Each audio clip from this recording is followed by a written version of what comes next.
They say it takes 2 days for your dog to start eating your body. It was like someone hit me in the chest with a sledgehammer. I collapsed to the floor. I must have hit my head on something because by the time I regained consciousness, my forehead was sticky with blood. My whole body felt sore. I could breathe, but only just barely. I was down in the basement cleaning that row of shelves that I had been putting off, so I doubt my neighbors heard me falling. The only thing that was home, and would be until the next morning, was my boyfriend's stupid dog, Cooper.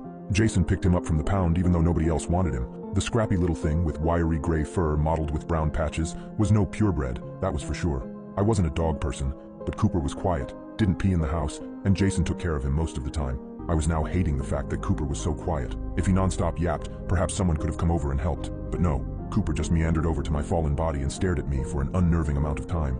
He didn't do anything. He just stood there, staring. I tried to make my mouth work, tell him to go get help, but all I could do was make this dull, gurgling sound. My tongue felt thick and unusable, and all Cooper did was stand there and stare. He finally approached me, sniffing my head and whimpering ever so quietly. His warm tongue lapped against my bleeding head, which stung at first, but it did feel better after a few licks. After he'd cleaned up the blood, he backed up, nuzzled at my neck, and whined again.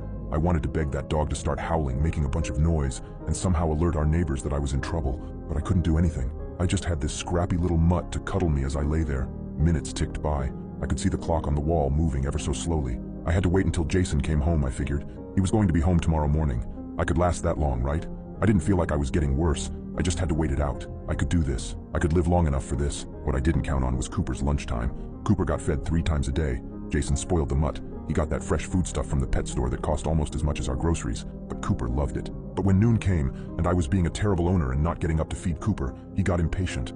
His little claws clacked across the linoleum as he paced back and forth. He pawed at the fridge before returning to my side with his little whines. Why wasn't I feeding him his lunch? He was clearly going to starve to death, even though I'd given him his breakfast. A half hour past his lunch, Cooper growled. I'd never heard him growl before, but he sounded genuinely pissed off. I couldn't see him, but I could just imagine him glaring at me. I half expected him to finally bark for the first time since we'd taken him in.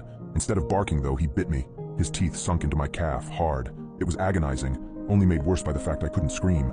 Cooper didn't let go either. He just pulled, actually dragging me a few inches before my skin finally gave and he tore away a healthy chunk of skin and flesh. The pain got so much worse. Cold sweats poured down my face as I heard Cooper chew and swallow. I was nearly sick.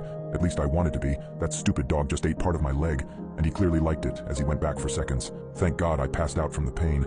By the time he had eaten his fill and I was back to being alert, I could feel him licking the gaping wound, as if it would make it better. Or perhaps my blood was just his dessert course. I couldn't look behind me to see how bad the damage was. I just knew it hurt, but I didn't know how much worse it could possibly get. Dinner time rolled around. I spent my afternoon drifting in and out of consciousness, but when I heard Cooper growl again, my body forced me awake. I wanted to smack him. Any other day I could have